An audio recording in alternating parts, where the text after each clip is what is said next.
Um, Thank you, Jan. I appreciate it. And thank you, everyone, for those of you right now who taking time out of your busy afternoons to watch this. Just pretend you're here in lovely Vermont on probably the second consecutive good day that we've had. It's really nice. I'm delighted to be here, and I'm going to hammer through a talk I really like to give. I think it's really important, and it's going to have some mild COVID. It's got some massive COVID application, but this is not going to be a COVID specific topic. For those of you who don't know me, my name is Chip Hart.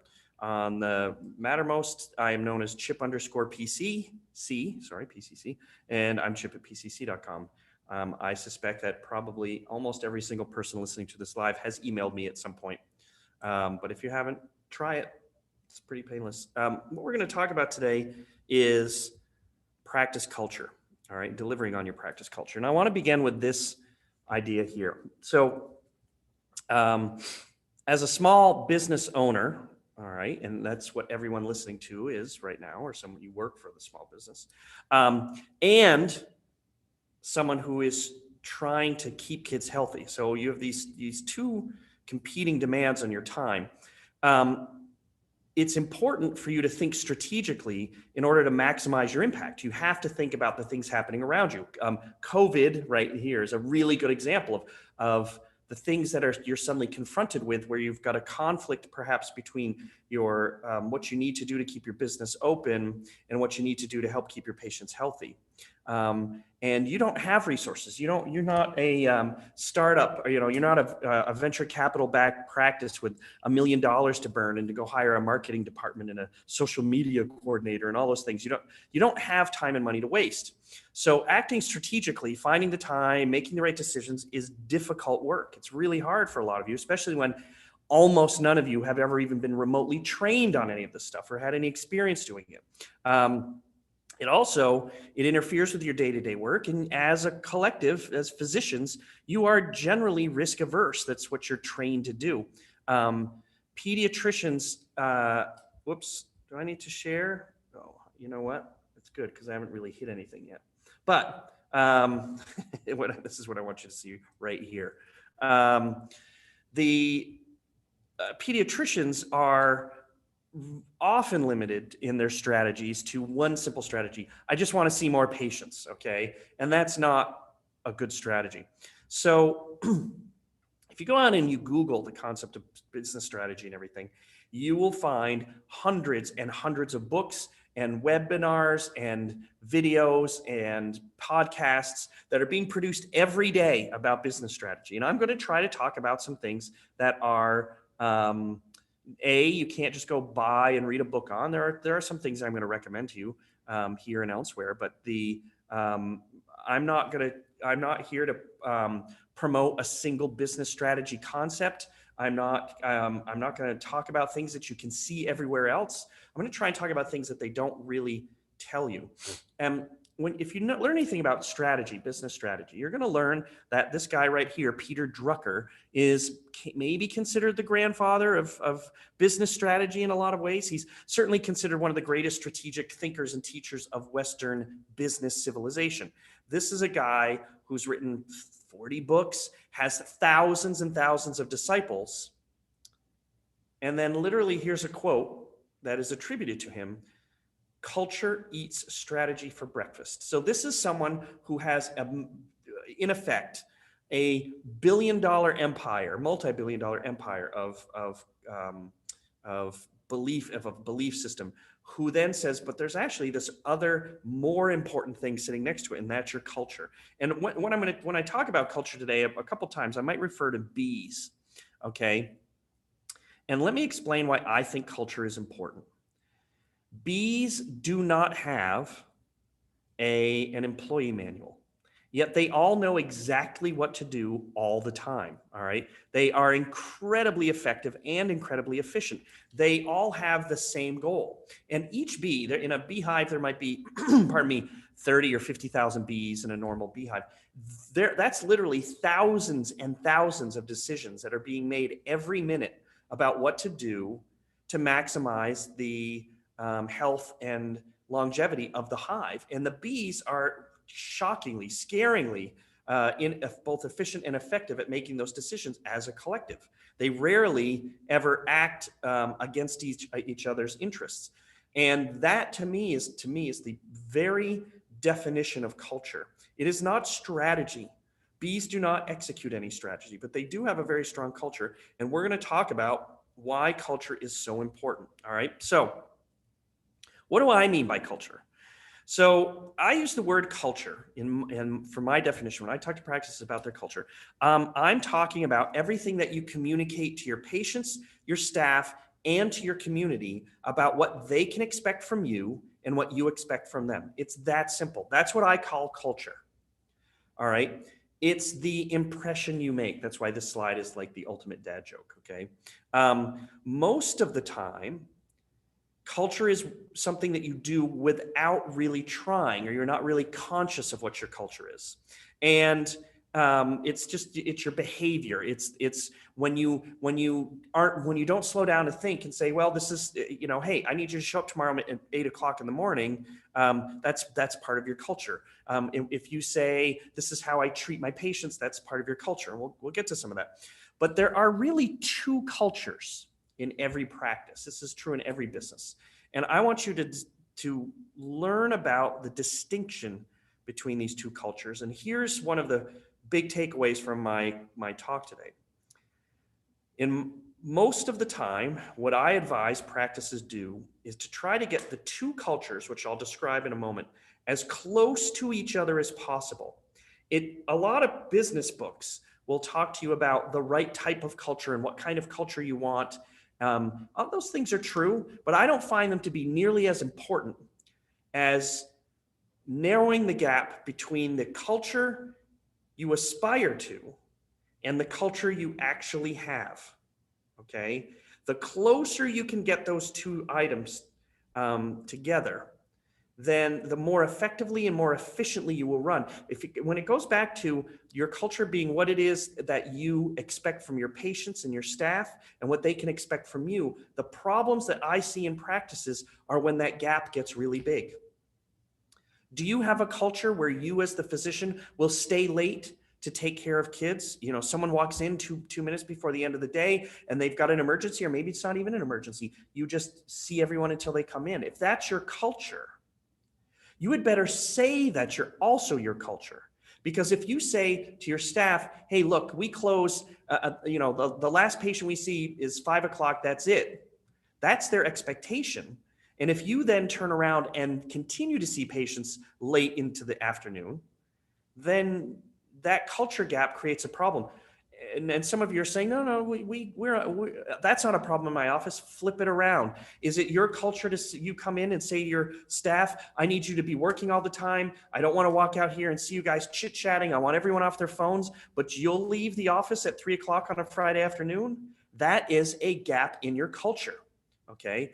So we're going to be talking a little bit about your unintentional, unconscious culture. And let's agree, okay, that culture begins from the top. It is what's exhibited by the owners of the business. It's what's exhibited by the doctors. You, as pediatricians, routinely lecture your parents about how their behavior is a model for their children's behavior. Well, your behavior as owners of the business are models for the employees of the business, all of whom are models for your parents, all of whom are models for your children. The culture that you provide is really, really important. And a lot of people don't slow down to think about it. Okay. If you are not conscious of the culture you aspire to differing from the culture that you actually have, I refer to that as being an absentee landlord of your own building. All right. You're not paying attention to the things that actually form the many decisions your staff need to make every day, and you should not be surprised when trouble comes up. So let's see where this leads us. Okay, to first understand culture in terms of a pediatric practice, we need to start here with this slide. All right, and ask yourself before we look at the rest of your practice, why are you a pediatrician? And this slide is funny because when I have given this talk to non-pediatric groups, But when you show the slide to pediatricians, half the room think that someone's putting money into the pocket, and the other half thinks that the money's being taken out of the pocket. And that's like a pediatric specialty view of worldview on this. All right. But I'm going to ask you, did you become a pediatrician for the money? Okay. And the answer is no. Yes, even though you were at the bottom of the specialty totem pole in terms of payments, you still get paid well as a rule. Okay. You get paid better than 99% of the United States. But whether that's being paid fairly is a totally different story, and what the fighting you have to do and the sort of ignominy of the hoops you have to jump through. I really hope I pronounced that word right. That stuff is really demoralizing. I get that. But the fact is, although you aren't motivated, you haven't been motivated by the money is still important, and it allows you to keep your business open. And you have to anchor your decision here about how you're going to form your culture. And we're going to talk how to do this. You have to bring it all the way back to, why am I in this business? What motivates me? Why did I choose pediatrics? What makes me excited about coming into the office? Why do I want to do this work? And when you can actually think about what excites you, what's fun, that will permeate everything that you do in your practice. I've had pediatricians straight up tell me, I like being a pediatrician because I like to play with babies. Nothing wrong with that. That's awesome. Now you know the anchor point of what the culture of your practice is. And if you're a practice that likes to play with babies, then you can actually create a practice where playing with babies is something that you put at the forefront of everyone's mind when they're doing their jobs. And that makes it easier to hire people. Do you want to hire someone who doesn't like to play with babies in your practice that likes to play with babies? And if the answer is, let me back up. Obviously, the answer is no. You don't hire those people. You want people who have fun playing with babies. And so, as it relates to that, let's start with here. Let's move the anchor one more part. In a pediatric practice, your culture is absolutely based in how you treat your patients. It is impossible for your overall practice culture to be better than your patient culture and how you treat your patients. Being upfront about your expectations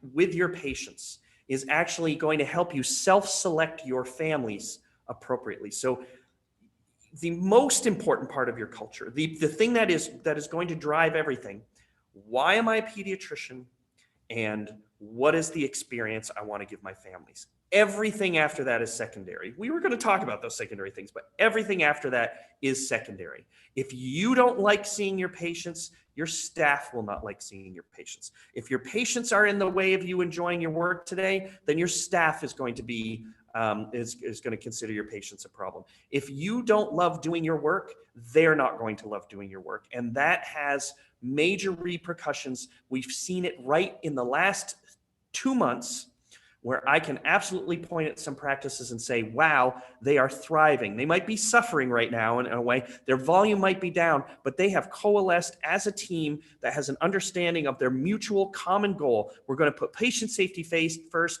We're going to put patient preventive care first. We're going to put patient experience first. And those practices, without actually having to sit down and consult an employee manual, rallied around common causes to get stuff done. The practices who don't have common culture, where you might have a practice where one physician's trying to maximize owner revenue, another one who is not motivated by revenue but wants to take care of the patients. You might have some staff who have different priorities. That's where your practice culture fails and makes things harder to accomplish. An example here, though, is really simple. Let me give you a non-COVID example. If you're a practice that does not allow non-vaccinators to be part of your practice, that's a cultural choice in my mind, all right, then you should communicate that to your community, to your patients, to your potential patients, because it's a waste of both parties' time to have a non-vaccinator show up in your office if you're not going to take them.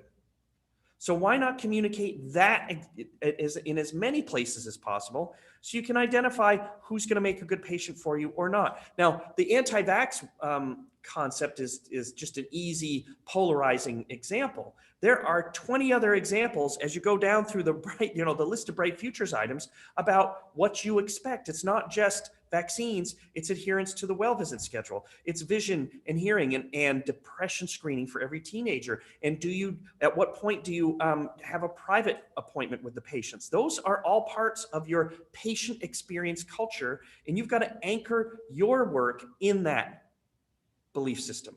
Okay, so why I've mentioned employee manuals a couple times, and let me talk about bees and employee manuals. All right, so right now, or not right now, but when bees have trouble with the hive can get too filled with bees. A beehive can be overfilled. Or let's say the bee, whether it's in the beehive's in a man-made container or it's up in a tree, maybe a leak occurs and water comes in through the hive, or maybe they discover that maybe the tree that they're in got cut down. Whatever the case may be, when that happens, the bees can do something called swarming. This is a swarm of bees, and I can tell you what they're doing right here is in the middle of that swarm is a queen.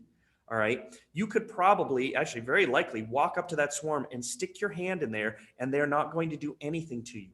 They don't care what you're up to. They're just there to save their queen. Okay. And what that usually has happened is the queen has taken flight. She's left the hive, and maybe the hive is, again, like maybe there's a leak or it's gotten overfilled. So she goes to leave the hive. The entire bee corporation follows her, and they go establish a hive somewhere else. There's no employee manual for this. They just know what to do. And the problem is humans don't work this way. They don't have pheromones that tell everyone exactly what to do. So what a lot of practices do is they depend on this concept of an employee manual in a lot of training.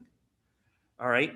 And the problem is that an employee manual cannot actually address the thousands and thousands of weird patient interaction experiences that your staff will have over their career, the course of their careers in your office. So you have to have an employee manual that maybe adopts the extremes issues. This is what you have to do here for legal reasons and so forth. But the day-to-day interaction with your patients, how formal are you? How important is it that you're on time? What is the priority that you put on, hygiene? What is the emphasis that you put on these 20 or 30 different clinical decisions that need to be made throughout the patient experience that your patients have? Which ones of those things are the most important? You can't always put them in an employee manual, and it's your culture that fills in all the gaps between page 27 and page 28, where you cannot describe exactly what to do when this mom is yelling at you. What you have to have is a way to communicate with your families. Is patient kindness part of your culture? Or is your culture that the patient is always right and that you will do anything for a patient who is upset? There's nothing wrong with that culture as long as both your stated and delivered culture are in the same place. All right. There's nothing wrong with saying, actually, if you're not happy being a patient of mine, go find another place to be. All right. I know plenty of practices operate that way. Nothing wrong with that culture, unless on your website it says our patients are the most important thing to us. Well, it doesn't sound like they are. Okay. Maybe you have a way of practicing medicine that you want to align yourself with families who have similar beliefs. So that's what you need to say.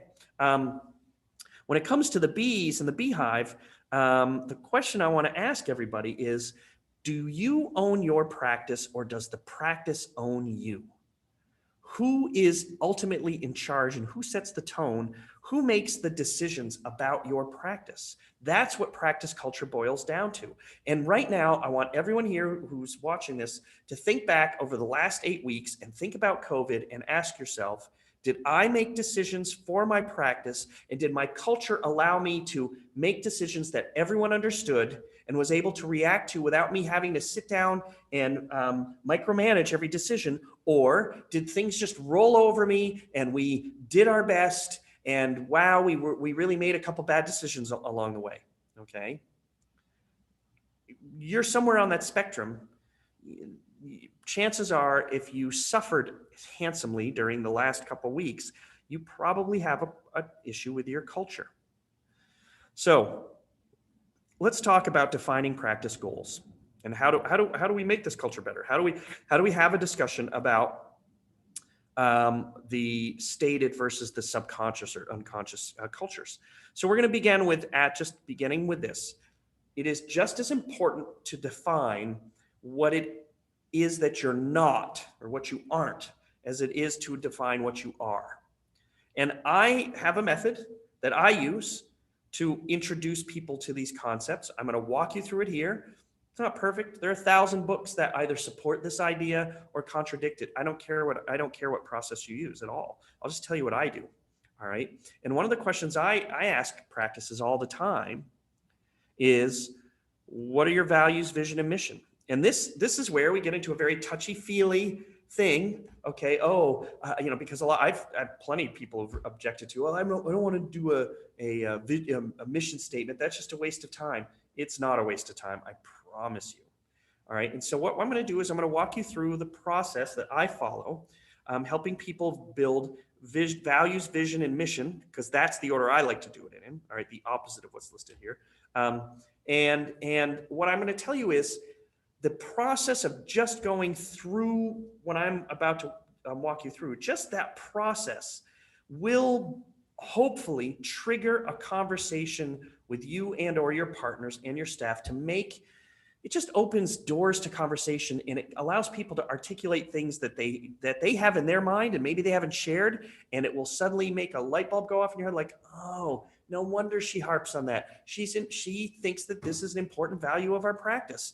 Now I get it. And if you agree, great. Now you can support it. If you don't agree, you can at least have a conversation about why this issue should or shouldn't be a value for your practice. So I'm going to talk about some obstacles you'll face in here, and I'm going to talk about the impact on your patients. So let's begin with value statements. And value statements, to me, again, if you Google mission, vision, value, you'll find hundreds of books who put this stuff up for you, okay? And you can follow their process. I don't care. But the way I look at it is this. A value statement is nothing more than the distillation of what's important to you. This is your place to tell your patients and your staff what is important to you. Now, here's the thing. We could skip a huge chunk of this course right now, or this seminar, because the AAP has done a huge amount of homework for you. Down below, and I've got a link to this at the end of the slide, so don't worry, you don't have to write anything down. But if you Google AAP mission, vision, values, or AAP sample mission, vision, values, they actually have a website where they give you sample mission statements, vision statements, and value statements that you can just cut and paste. And I will tell you, if you grab the language straight from the AAP's website and drop that into Google, you will see that hundreds of practices all over the country have already done this. And the reason it works well is because they did some really effective work for you. And so here are examples of value statements. Now I want to get into a little bit about why I talk about value statements. If you sit down with your owners, and maybe you involve your staff, maybe that's part of your culture, okay? You sit down with your owners, you involve your staff, and you say, look, I want everyone here, we're going to go around a circle, and everyone here blurt out something that you think is a value of this practice.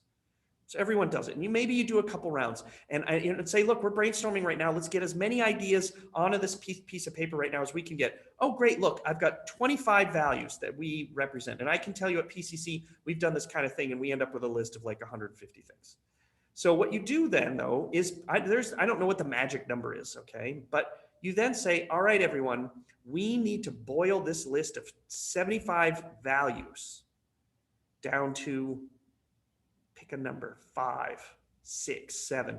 It cannot be more than that. The whole point of the exercise is to drive it down and say, hey, when push comes to shove, what are the values that we have that we cannot live without? And here's an example of a value statement from the AAP that you can straight up steal, or maybe you don't steal, maybe you just borrow parts of it. Established by visionary leaders who believed in simple guiding principles, 6 fundamental values form the foundation of pediatric medicine: quality, innovation, teamwork, service, integrity, and compassion. You cannot, you can steal that straight up. You can add one, you can subtract one, you can add three, you can subtract three, but this is where right here, we can see these are our values, and you tell your patients what your values are. All right. So, and now keep in mind, you've got to be careful a little bit with your values. And I'm going to talk about this at the end, but if you're going to list innovation second, you'd better not be one of the 10% of PCC clients who's not doing telemedicine right now, okay? You have to actually own your values. So pay attention to this. All right, what do you do next? Oh, I went online and I Googled pediatric value statements, and I found a half dozen or a dozen practices in 2 seconds. Here's one. This isn't even a PCC client. In fact, this is a PCC competitor in a way. This is a giant supergroup down in Florida, and they have core values, and their core values, their website unfortunately is not very good, but what you have here is a list of their core values on the left, and you can click on them individually to get the details. But look at their core values. We love what we do, we own each moment, we value one another, we innovate, we never stop learning, we grow, we have a community, we're accessible, we respect, and we excellence. Maybe excellence is a verb today, but those are their values. Now personally, I would concentrate that even more. But every single employee in this organization, every single physician in this organization, and every single patient now has a little bit of a roadmap about what this practice values. And if they are feeling like they're not getting the treatment they deserved, or if their expectations aren't being met, they can point to this set of core values and say, it says right here on your website, and you say to me in person, or, when you hired me, you said that you value loving what we do, and we value our community, we value our growth. What we're talking about here has a conflict with that, and it's a way to create a territory in which you can have discussions that actually end up. A lot of the time, you can end up avoiding argument when you do it this way. Now, when we go from values, I then like to go to visions, and while everyone sees this one, this is from a PCC client. It was actually quite fun to go online and look for vision and mission and value statements, and see that actually a lot of PCC clients appear at the top of the search list. So here's Kids Plus out in Pittsburgh, and look at how I really like this work that they did. This is the definition of how to do it in my mind. So they have their vision, okay, because that's what we're talking about right now. The vision. A pediatric practice so supportive, caring, and connected that we feel like family. I mean, like that gives me little goosebumps, all right? That is what it means. Is every day when they come into work, when they wake up in the morning and the alarm goes off, they're like, hey, my vision is that I want to go to work for a place that's so supportive, caring, and connected that we feel like family. That tells you all the time. And those items, supportive, caring, and connected, I bet were the first three words in their value statements or their value comments, okay? We'll come back to the mission in a minute. But so vision is, to me, the definition of where you're going and what you want to do. That's what you want to do. Where do we want to go? Our vision in a perfect world, we will know we've achieved what we want to achieve when we get to this magic place represented in our vision. That's the way I see it. Here are sample vision statements from the AAP. All right, pick one. To be the healthcare provider of choice for physicians and patients, delivering the healthcare we expect for our own family. Okay, you can straight up steal that. That's what it's there on that page for. But that will give you some idea of what some people's vision statements look like. So now, when it comes to mission, or when I've talked about vision is about where you're going and what you want to do. To me, mission is about who you are and what you do and why you do it. Now, I will tell you, having worked on a number of these things in the past, it's not black and white when something is a vision and something is a mission. You can get marketing people to come in and be really adamant about, well, that sounds like a mission, not a vision. It's not. You don't have to be perfect here. No one here, well, maybe someone did, but not everyone here spent, semesters of their MBA working through this stuff. Okay. So if it's not perfect, that's okay. But at some point, I do want you to talk about who you are, what you do, and why you do it. All right. And so I will tell you, PCC's mission is to remove the obstacles that keep a pediatrician from taking care of their kids, of their patients. Okay. The mission statements that have been out here, hold on, include, some awesome ones like this. Here's another PCC practice. Okay. Our mission is to provide excellent medical care in a family-centered environment. We firmly embrace, you guys can read the rest of it, all right? This is their mission statement. We create a workplace where the staff feels at home, where they feel respected, and where we share these common goals. We feel that teamwork and collaboration are vital to good patient care. That you can see the values that are right in there. Okay, I remember reading one really great mission statement. Our mission is to provide, our mission is to provide our patients with the best and most comprehensive pediatric care possible from birth until 21 years of age. What a great mission statement. Our practices are dedicated to providing your family with quality care by assuring that each patient receives individual personal attention. You now know what the priorities are for this practice. You've now said to your patients, this is what we think is important. This is what we are saying, we're promising that we're going to provide this to you. And it makes it a lot easier later when you're negotiating the relationship with a patient if you've given them a roadmap. All right. So what else can I say about mission statements? Let's see. I'm sorry. I don't remember where I got this practice. I totally stole it. I don't remember whose practice this is. I forgot to put a reference on it. But take a look at their mission statement. Our goal is to provide the highest quality care to the children and families we serve. I mean, that's who's going to argue with that? That's fantastic. All right, so, whoops, I keep forgetting what button to press. So let's just say, I just described to you, just waltz out, create a value statement, then do a vision, and then do your mission. All right, that is a multi-hour, multi-day project. You can't just do it at a lunch meeting with your staff. You can't do it at night at home alone. I mean, many of you smaller practices have done it that way, but maybe this is something that involves some collaboration. Maybe you want to bounce it off some friends. It requires you having the dedication and discipline to do the work that needs to get done. So let's just wave a magic wand and say you've done that. Okay. I want you to look at your mission. I want you to look at your vision. I want you to look at your values. A couple things. Number one, I think it would be awesome if you posted your vision or your values or your mission or all three on PCC Talk. Or hey, right now, if you're on the live session, let's see, I'm zooming over the live session. Get on the live session, and some people post your vision statement. You know what I mean? Post your values. I want to hear what they are right here. Share them. There's no harm whatsoever in totally stealing someone else's vision. Okay. But here's what I want you to do also. So take this vision, take the values.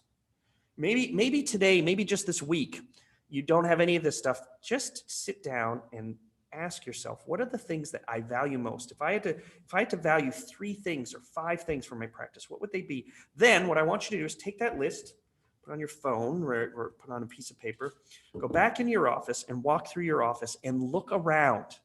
Is there anything that catches your eye that contradicts your vision? Is there anything that you hear your staff saying or doing that contradicts your vision? Are there things that not just conflict, but are there things that you spend time on that don't support your mission? So I'm not only just looking for the conflicts, I'm looking for the things that you spend time on and resources on that don't actually support what it is that you say you're supposed to be doing. All right. Stand at your front desk and look around. There's no more profound place in your office to express your mission and what your expectations are of your patients than at your front desk. Take a look at your portal and your messaging. Take a look at your website. Try to figure out, like, what are the messages that we're giving to our patients? All right. Now, when I do get missions from people, and look, our favorite doctor, I'm not supposed to use it. Jan gets so mad when I say that. I'm not supposed to play favorites, even if it is Dr. Lavagna. But look, this is this is what I want to say right here, because she's doing something that I like, but I'll also show you where we can pick on someone. All right, let me see if we can. No, can't pick on her too much. So One Family Pediatrics will provide accessible, individualized healthcare to our children and adolescents and empower parents with knowledge about their child's well-being. That's killer. Okay. Here's Michelle Greenhill's Pediatric Associates is committed to caring for the physical and mental health of children and to being an advocate and resource for their families. Also great. So one of the things I want you to think about is this. If you're a pediatric practice and you've got your vision and mission and values on your website and stated to a number of people, do you mention prevention anywhere? Is that a key part of your value statement? Because in my mind, when I work with pediatricians, prevention is the single biggest distinguishing factor between you and the entire rest of the healthcare industry. And to me, the fundamental part of being a pediatrician is keeping things from happening as opposed to fixing them after they've happened. So I am a huge fan at mentioning prevention and making prevention part of your mission. Hey, if you're a PCMH, all right, that whole phrase, patient-centered medical home, look at the comments right here. Both of the examples we've already given, and it would distract me, but later on I'm going to come back and put gold stars on those comments. Thank you for doing that, you two. Note that both of them talk about the patient-centeredness of their practices. So if you're a PCMH, if you believe in that concept, which I do, why would you not, I'm not saying, oh, go mention your PCMH recognition, but why not talk about being a patient-centered medical home, a family-centered medical home, okay? I think those are really important. One of the things I see in a lot of missions, neither one listed here, okay? So I don't get to pick on these two.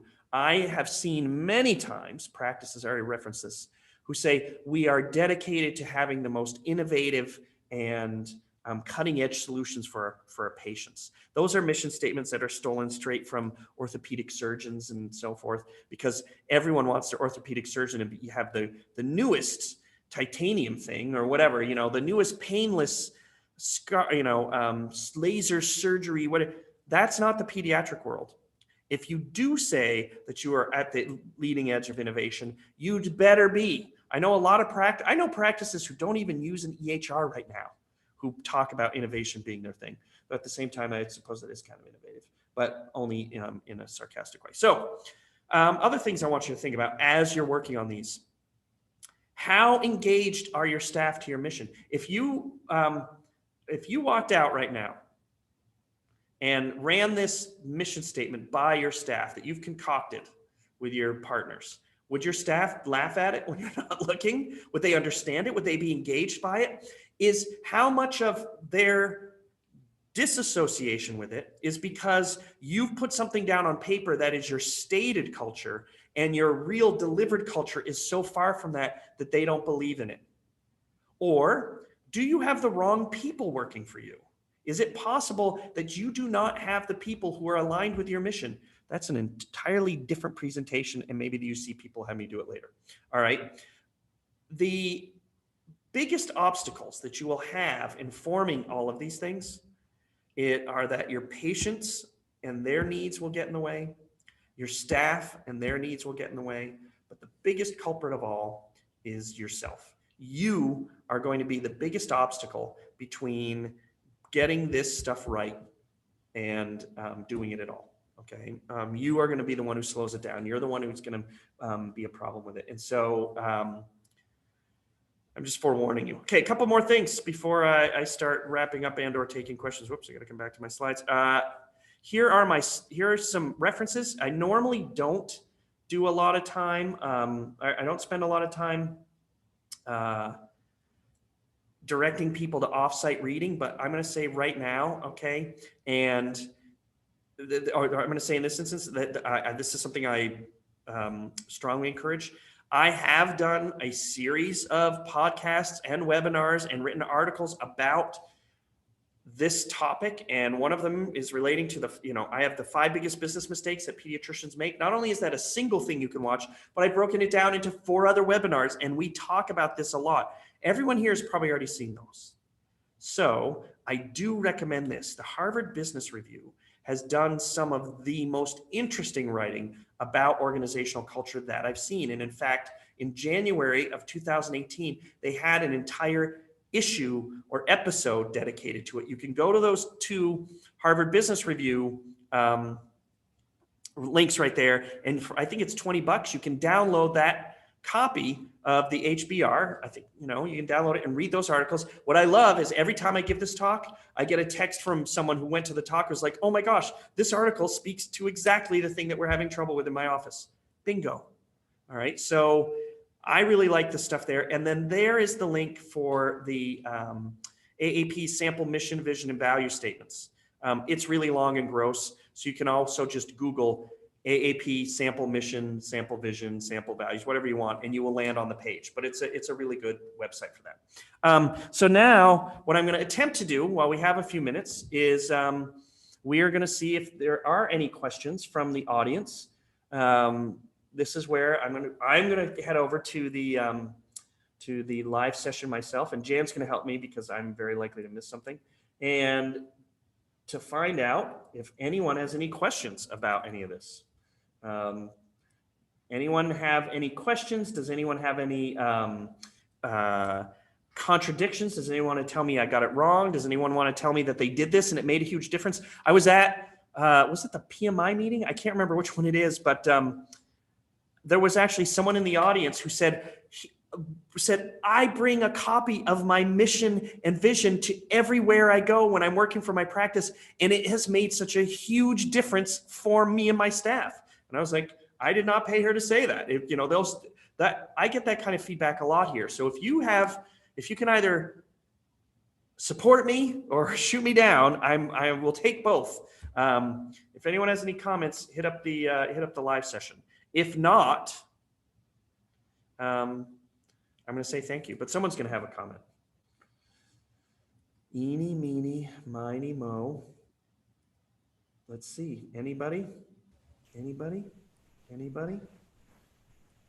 Don't start picking on people, Chip. No one's going to participate. I will call people out. I know you will. I'm going to ask. I'm not going to pick on anybody. All right, but I'm going to ask in the live session because, and I don't know who's actually still on, so I might ask and there'll be radio silence. But I'm going to ask. So I'm going to pick because she went first. All right, here Lavanya, small practice in Georgia.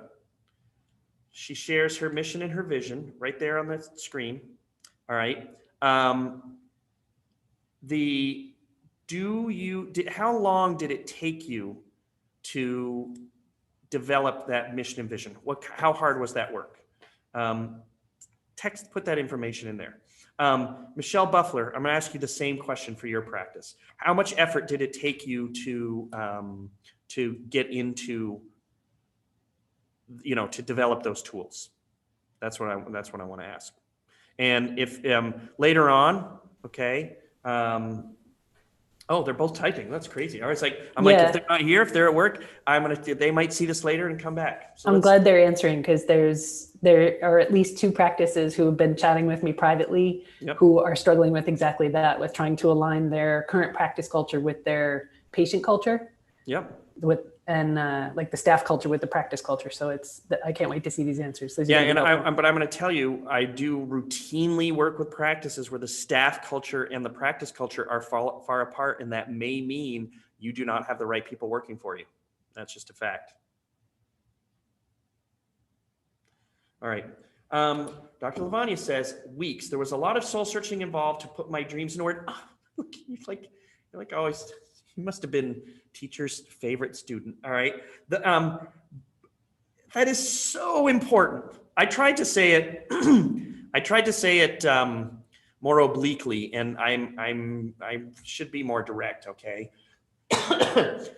One of the most important reasons for you to sit down and work on your values is because this is your hive. This is your nest. This is your baby. This is the most important thing to you, except for maybe after your family or whatever. This is where you come every day to have built this organization. And if you need to sit down and articulate to yourself and to the people working with you, these are the things that we need to find important in order for us to succeed as a group of people. Okay. And all right. Michelle Buffler says, this has been the mission statement for 20 years at a retreat. It is time to do this again. I like that thinking. I like what you have so far. I don't think it's bad, but I really do encourage you to review this more than once every 20 years. Okay. Several of the doctors helped write it have retired, and we've hired several doctors since. Look at, I'm not even going to read all this. Go to the Mattermost channel. It's in the live session. We've got our AP students helping us out right now, giving us good feedback. Fortunately, I'm going to ask a technical question. Jan, are we going to be able to pull these Mattermost things out and maybe put them into the presentation somewhere? Like if we have some practices who are so inclined to share their experiences and their missions and visions and values, can we make that part of the stuff that's the resources? Yeah. Yeah. Yes. Okay. We'll figure out. We'll find a way. Yeah. Yeah. So I think that's great. Oh, Carrie Pediatrics waited. We nurture them physical, emotional, cognitive. This is so important. This work is so important, and I'm really happy to see that these great PCC practices are actually doing it. All right, so unless anyone has I'm losing my voice. Unless people have more questions, we'll probably end the video here, but I'll be sticking around in the chat for a while. And of course, like always, if you have questions, you can send them to me, chip@pcc.com. And there are a lot of people here at PCC who can help you with this. Oh, wait, that's my last slide. I want to thank everyone for the hour they got to spend with me, 52 minutes. And if you stick around, you're going to be able to watch these later. As everyone knows, please help keep the Mattermost channel running. The feedback we've been getting is great. We're excited. And I hope people find this content valuable. All right. We're going to sign off. Thank you, Jan.